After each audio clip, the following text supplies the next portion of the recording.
Good afternoon. This is Terry Bui from Air Journey to share with you an exciting webinar on the treasures of Eurasia. That's a journey forthcoming in the month of September. Before we get started, let me give you a couple of hints over here. You are on this webinar only in listen mode. They won't be able to hear any one of your questions, but I'm sure if you have any question, you can use on the right side of your screen in that control panel, the question tab, where you can type in the question and I'll be happy to answer them at the end of the presentation. Also on that control panel on the right side, you have a little label called Hands Out. If you want to retrieve the flyer describing the journey, it's available right there. This webinar is being recorded, and at the end of the day, I will be sending to each one of you, the attendees, a copy of the YouTube link where you can relive the webinar and share it with your friends. So all of that said, let's get started. So first, for the people who don't know me, my name is Terry Pui. I'm the founder of Air Journey, created 25 years ago. And today we're going to be discovering together the destination and the treasures of Eurasia. This will be the first time that we are taking a journey to that part of the world, but we've studied the place and a couple of our journey directors are familiar and have been flying in that part of the world. So let's go over the details of the journey, and the first important things will be the route. As you can see here, most of our journey start from the northern city of Quebec in Canada, crossing the Atlantic and arriving in Europe after Iceland. We'll be visiting Gothenburg, then down to Skiathos in Greece, and then on to Cappadocia before starting the different stop within the Stans country, which will be by the Caspian Sea, in all that part of the world. On the return, we'll be stopping in Bodrum, Turkey, to relax a little bit, then visiting the city of Prague, and then on back to Reykjavik with a fuel stop in Stavanger, and then back home. So I'm going to be describing the journey kind of one leg at a time. But before we go there, the start of the journey is pretty interesting. It's going to be a total of 33 days, a little over a month. We'll be flying a little over 11,000 nautical miles. We'll be visiting 3 continents, 12 countries, and a total of 15 destinations. Countries we'll be stopping or visiting are Canada, Greenland, Iceland, Sweden, Greece, Turkey, Armenia, Turkmenistan, Uzbekistan, Azerbaijan, Georgia, and the Czech Republic. And again, on the return, we'll be doing Norway, Iceland, and Canada, and maybe Greenland for the fuel needed by some of the airplane.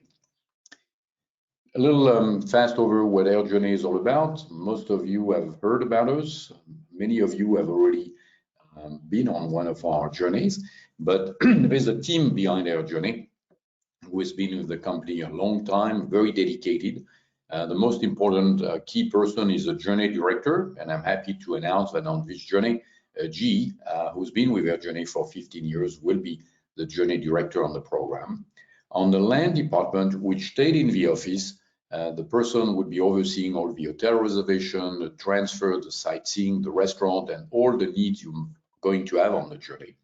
And then very important for us pilot, the flight department, who's going to be securing all the overflight permit, parking, fuel release, etc. along the way. So dedicated staff to be using you on this particular journey.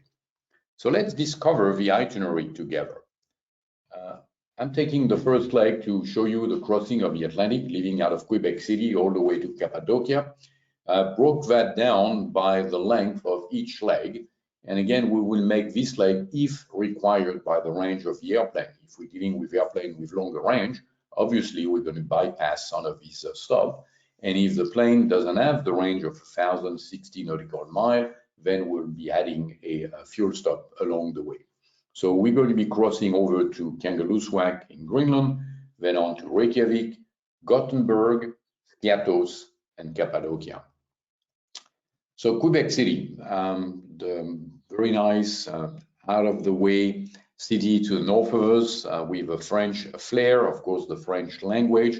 We are staying at the Chateau Frontenac, and that's where we're going to be meeting our companion of travel, the journey director, all the goodies, and going over all the different aspects of what the journey is all about, like the reporting over the crossing of the Atlantic, the unknown for some of you, the application of Air Journey, where we share all of this information and so on. And we will have our first gourmet experience and one of the local magnificent restaurants there. Stop for the first time after Quebec City will be Kangerlussuaq in Greenland. I always love to show that photo because Greenland, some of you will say it's always on the ice. That's not the case. You can see green over here. Reason we use Kangerlussuaq, it's a 8,000-foot runway, and it's the only airport so far in that part of the world who has radar and some kind of a precision approach. For the people who've been there before, 2023 is the year that we have now a GPS approved, which will give reference to the altitude. Prior to 2023, we had a lock DME approach where the pilot was in charge of setting up the different altitude of the passing point on the approach. Hotel there is the Kangerlussuaq Hotel. There's nothing to mention about this one.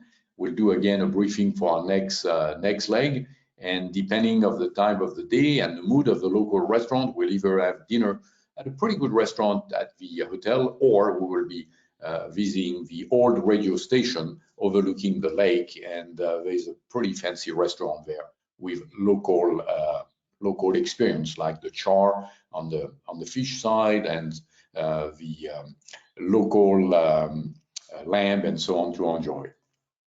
The next stop will be Reykjavik in Iceland, staying at the Borg Hotel downtown. Again, that's a must stop when we go to Europe, in order to break the way along the way. We'll be visiting the geyser, the waterfall of Gullfoss. We'll go on a super jeep tour. For the people who've been there before, we'll do something different and take them to other activities who can be experienced. And then we go on for Sweden, and we'll be stopping in Gothenburg, stayed at a pretty unique hotel called the Upper House that you can see here displayed. It's in a modern building. It's on the water, like most of the city in Sweden. The architecture is pretty fascinating. It's very vibrant. And it's also, in certain ways similar to the Venice in the south. There's a number of canals along the way, so we'll have a city tour on the water and experience the different stops. Need to mention also there's a lot of culinary delight. The people spend the winter creating all these marvelous new meals and so on, so we are going to enjoy that. And there's also the Museum of Art, and you can see on the right side an answer to the arms situation in most part of the world. So it's a pretty exciting places. Then on to there, we go to Greece, to a place called Skiathos. Unique again experience. It's one of the airports for the pilot, where the runway is basically starting on the beach, like you have in St. Martin or you have in St. Bart. And so it's always a fascinating place to see the airliner very, very low over before landing onto the long runway there. We'll be staying at the Atrium Hotel. We'll be seeing again the beautiful color of the Med with the different emerald green, the blue, and so on. There's going to be a sightseeing by boat. Usually we do a little bit of relaxation after the crossing of the Atlantic and before entering the country of the Stands and Eurasia, where we're going. Our first stop, starting the Silk Road, and I'll be going over that, explaining the Silk Road origin and so on in the future, but we're going to Cappadocia, staying at the beautiful hotel called Argos, which has been dig into the different hills, and you'll be sleeping in a cave, staying in the beautiful city. And if weather permitting, we will have an early rise and enjoy a balloon ride as the different environment is waking up the village, the city, and so on. We'll be also seeing these fairy chimneys, as we call them, from above. It's a very unique lunar landscape. There's memories for everyone. And we'll be also visiting some of the underground city called Kamalis, Cappadocia. We will stop along the way to see some of the overnight hotels, if we can call them that way. That Silk Road was all over there. And there's the other kind of cheminées along the way. I'll let you discover that. But pretty exciting place. It's a great time of the year to visit in the part of September, because the journey starts on September the 9th and will be returning on October the 10th. And this is a very quiet time, and tourists are away. The summer is gone for Europe, so we will have hopefully that part of Cappadocia just for ourselves. So now let's go, what's going to be our itineraries through the Eurasia. After Cappadocia, we'll be going to Yerevan in Armenia, then on to Ashgabat in Turkmenistan, then on to Mary, which is the same country, then on to Samarkand, which is part of Uzbekistan country, and then Bukhara, which also part of Uzbekistan. And then there's some other countries on the way back, but we're going to be discovering this different place. So Yerevan will be our first stop in Armenia, and we'll be staying at the pretty unique Alexander Hotel. So a couple of things about Armenia. It's in the news from time to time, but it's certainly a faraway destination that few of us have visited. We need to know that Yerevan is the capital of Armenia. It's one of the oldest continuously inhabited city in the world. And it's been turned into the capital of Armenia in 1918. So that's about a little over 100 years old. But keep in mind that in 2018, we were celebrating the 2800th anniversary of the city. So I can let you imagine the history, the culture, and all the site need to be seen. It's also known as the Pink City because a number of places have been turned with pink stuff, as they call it over there, but it's not stuff, it's pink stuff. And visiting the place, you'll see it's very colorful, very enjoyable. But it's also a city full of amazing sightseeing place. There is the Great Cascade, there is a museum, and a number of things to be visiting with the cultural and the rich heritage. A little details also about that part of the world and Armenia. At the basically meeting of Armenia, as well as Turkey and Iran, which is part of the world, we're not going to Iran, there's the Mount Ararat, and that's where scientists claim that Noah's Ark ended up. And people claim we can see some of the wood which was used years ago for the Ark. We're not going to be going there, but it is interesting to know this is what's going to be happening.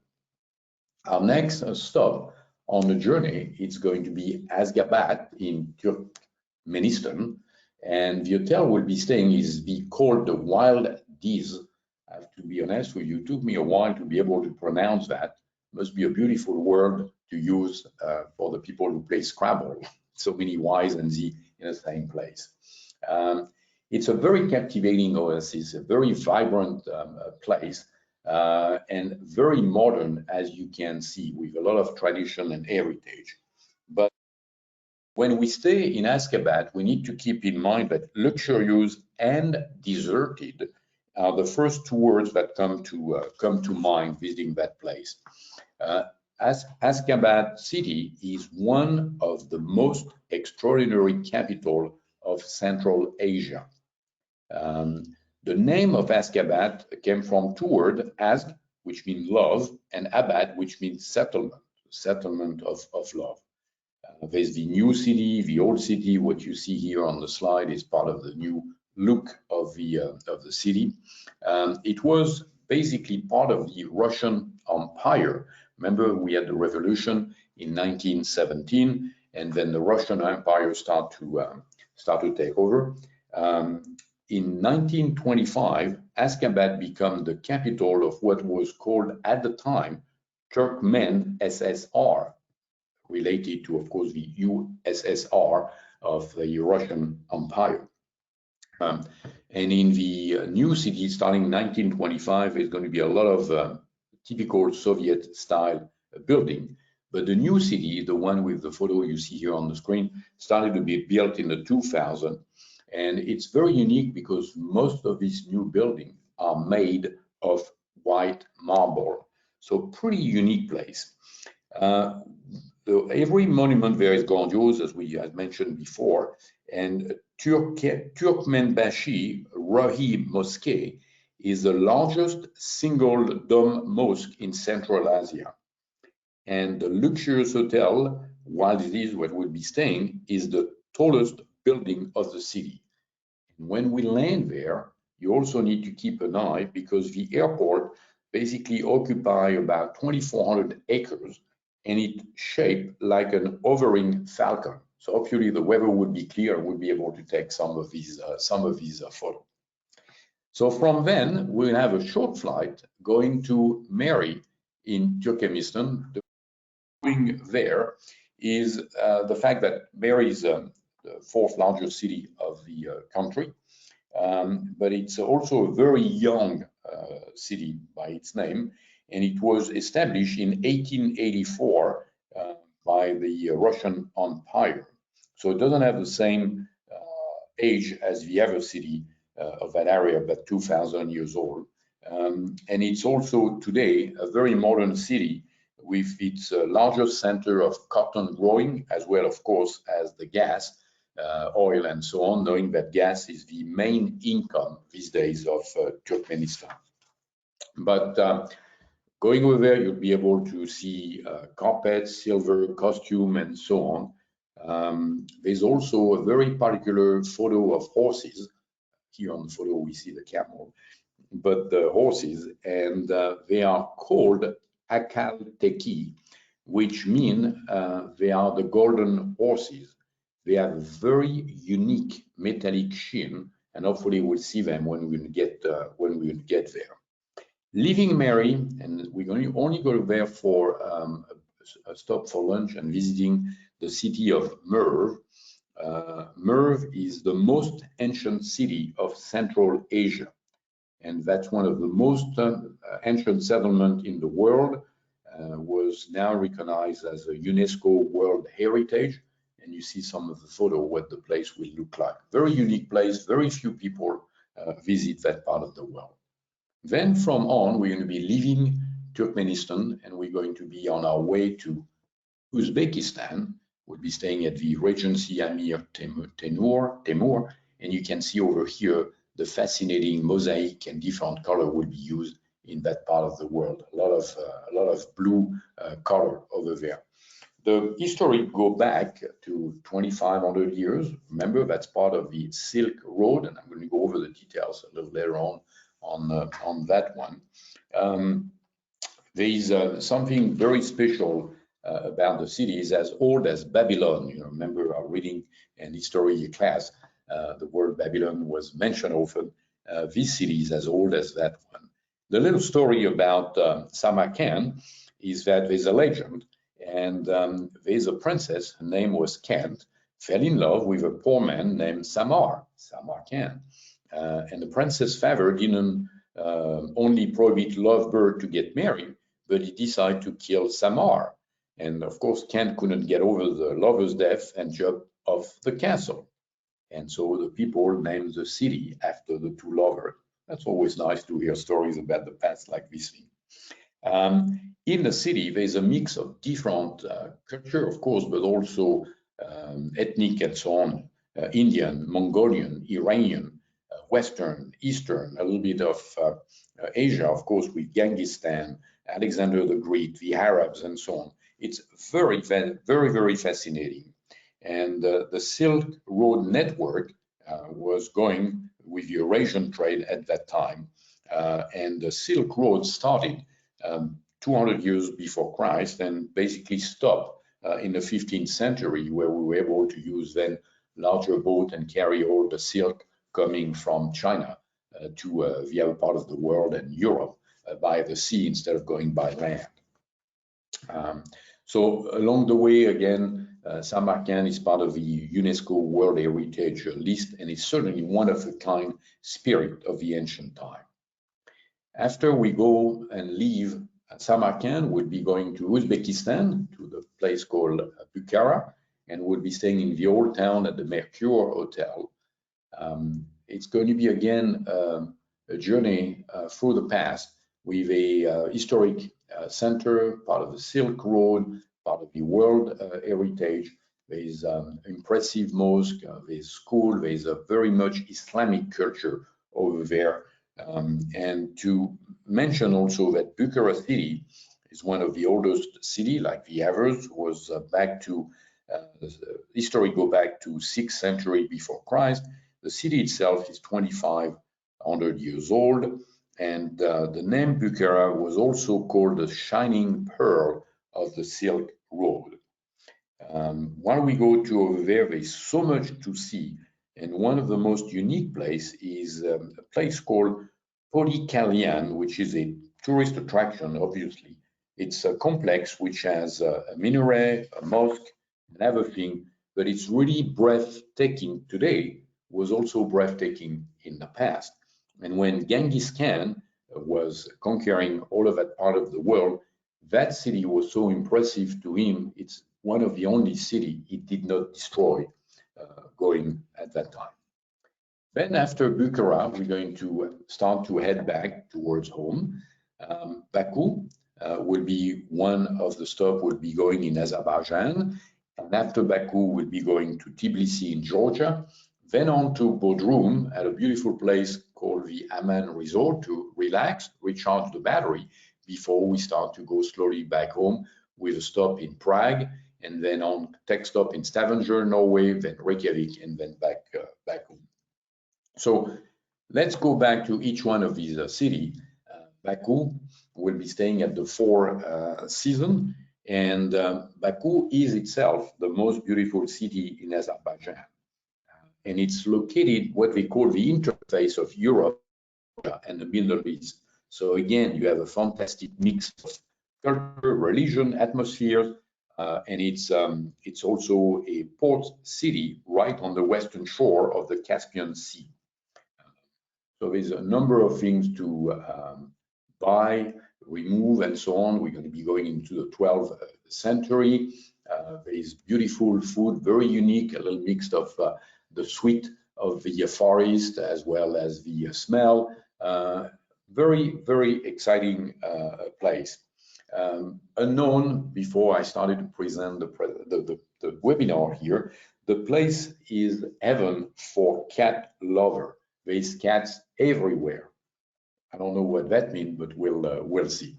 And there's also a very vibrant art scene, a lot of goodies and memories to buy and ship back home. After our stop in Azerbaijan, we're going to go back to Georgia, not the one in the US, the one in that part of the world. City is Tbilisi. We'll be staying at the Stamba Hotel.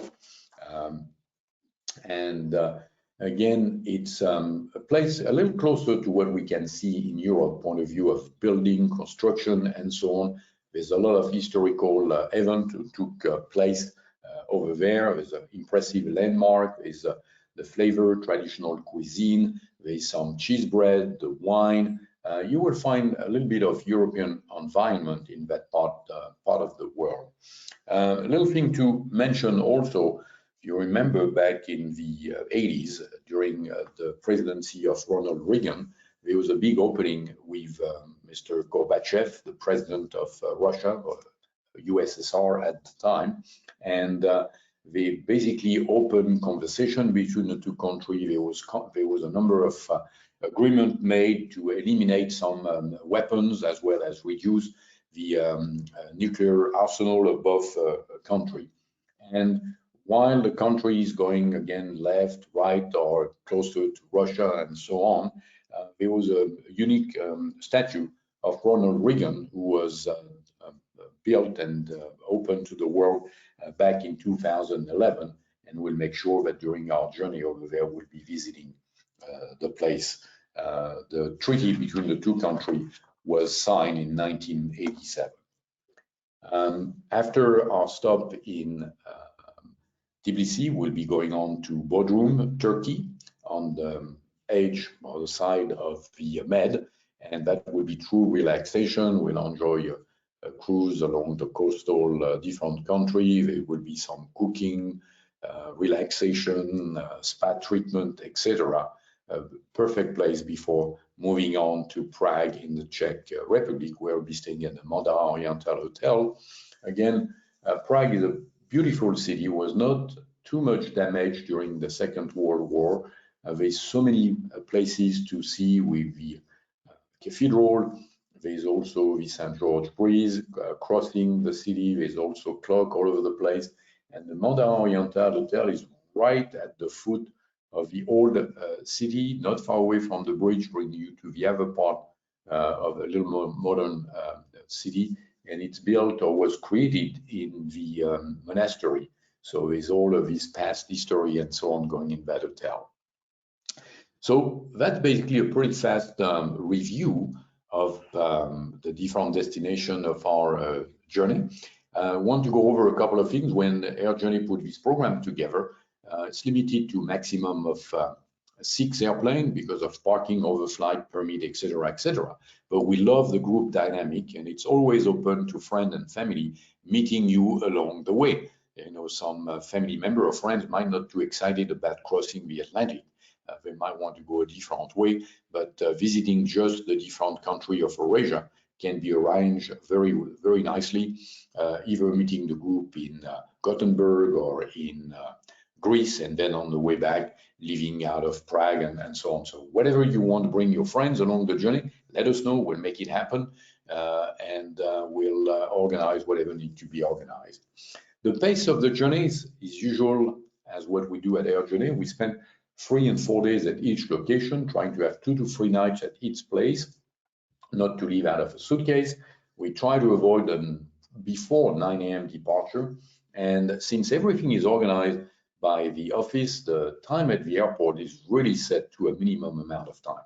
So we created a little bit on the left side here. We claim that we have 33% of our journey relaxing, 38% touring, 24% flying, 4% fuel stop, and 1% tech stop. On this journey, we have a very amount of tech stop.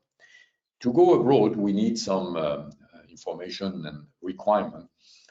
This is the journey where a second passport should be required, and I explain to you why, because these visas will take a bit of time to secure. Most of them will be done through electronic version, so that's not a problem, but one of them need to be stamped into the passport, and that takes a little bit of time. So the people who don't have a second passport, if you're interested, call the office and we'll make that happen.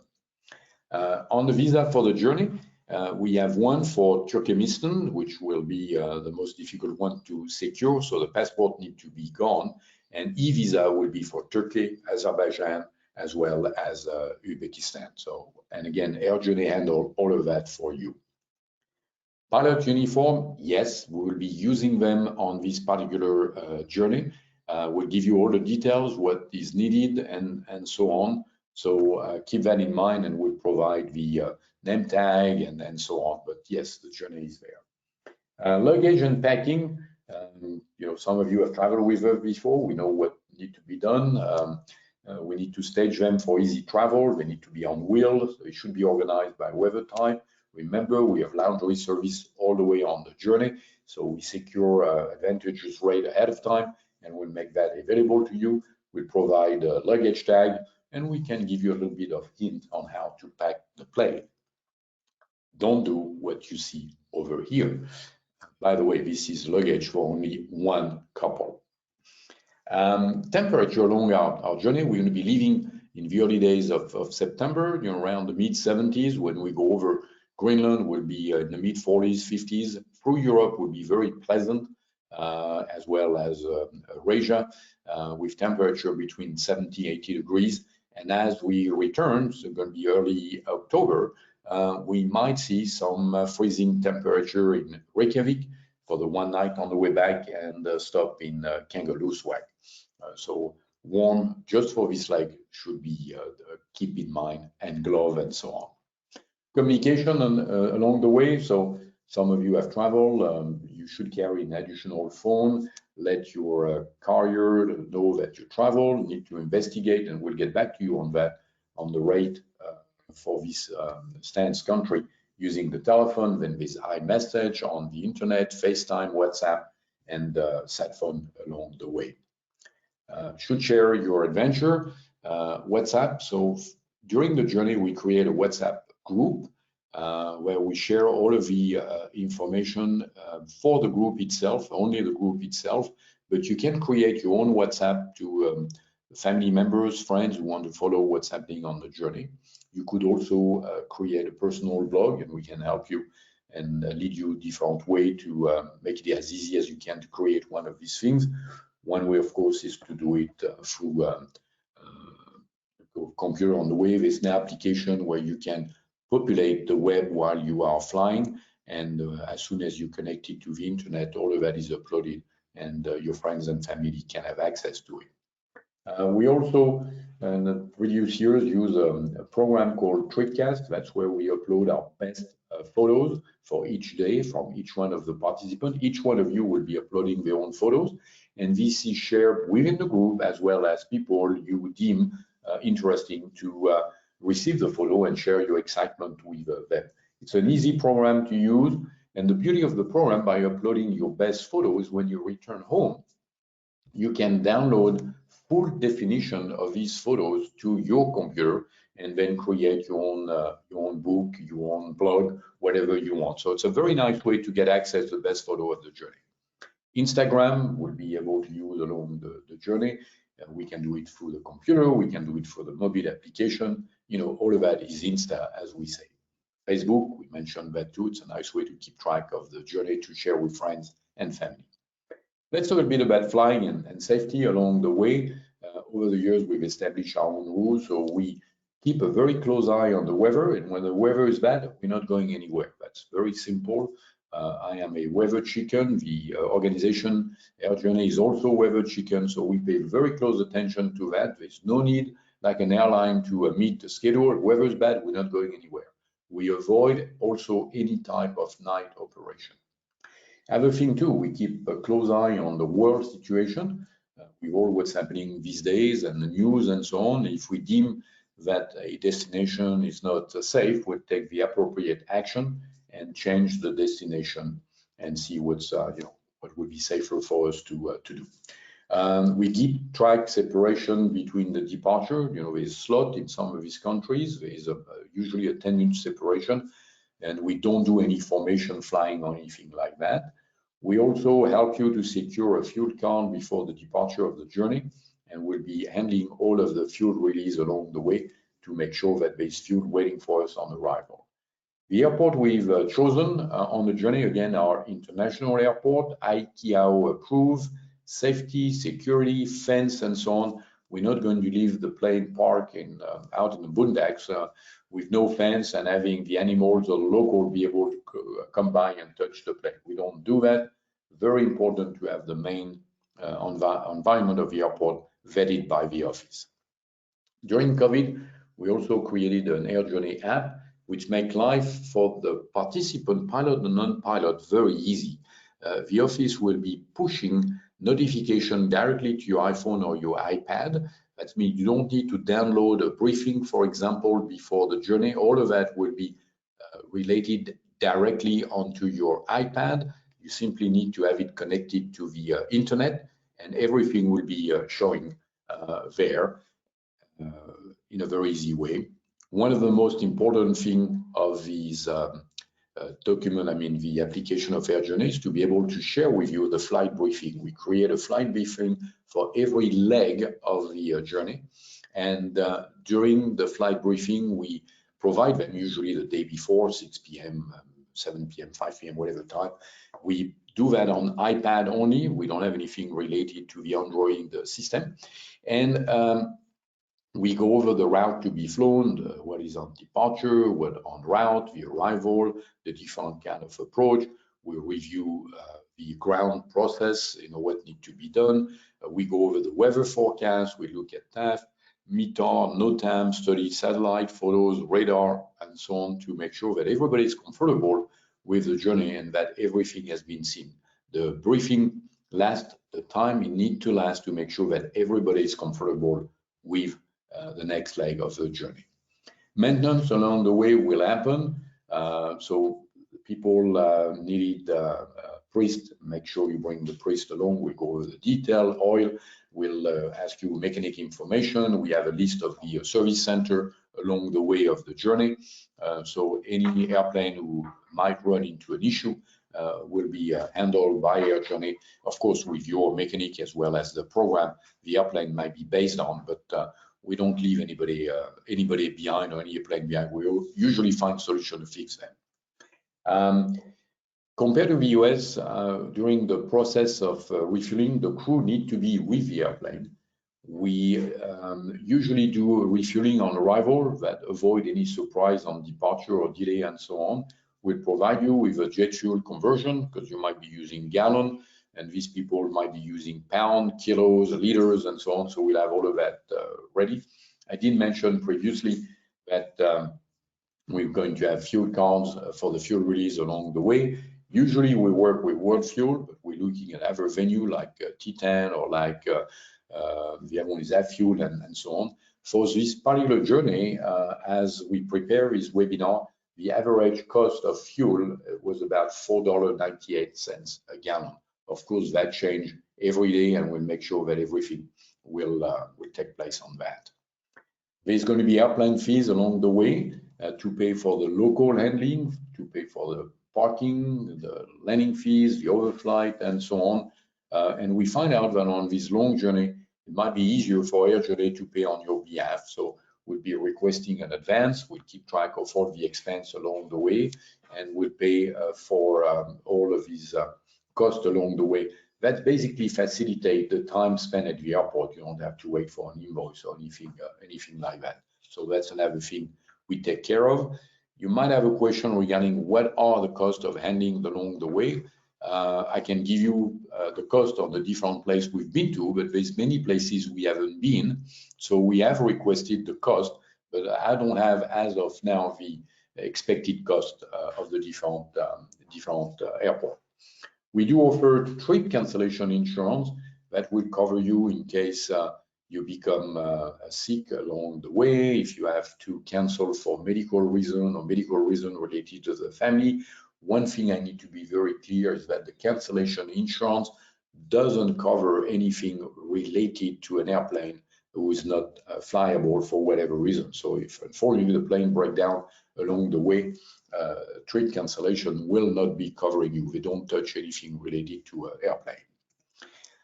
So now we have the time for the question and answer. So let me open and see if we have any question. I have one regarding the survival equipment to cross the Atlantic. Yes, we do have that available in form of a raft, life vest, survival suit, and so on. Cost of visas. Usually we submit that to a third party, Travisa. They can also help us to secure a second passport if need be. That these days can be expensive. So again, all of these details will be discussed at the office. And I think that's all the question I have for the time being. The last photo here is a photo of ballooning in Cappadocia. There's a QR code. If you use your iPhone or your Android on the QR code, it will take you straight to more details of the journey you can find on the Air Journey website. So again, as I mentioned at the beginning of the webinar, this has been recorded. I will make the recording available to you either later on today or tomorrow. It will be on YouTube and you can share that with friends, family. And the office is available anytime at 561-841-1551 to answer any question you might have. Thank you for attending the Air Journey webinar and looking forward to seeing you very soon on one of our journeys.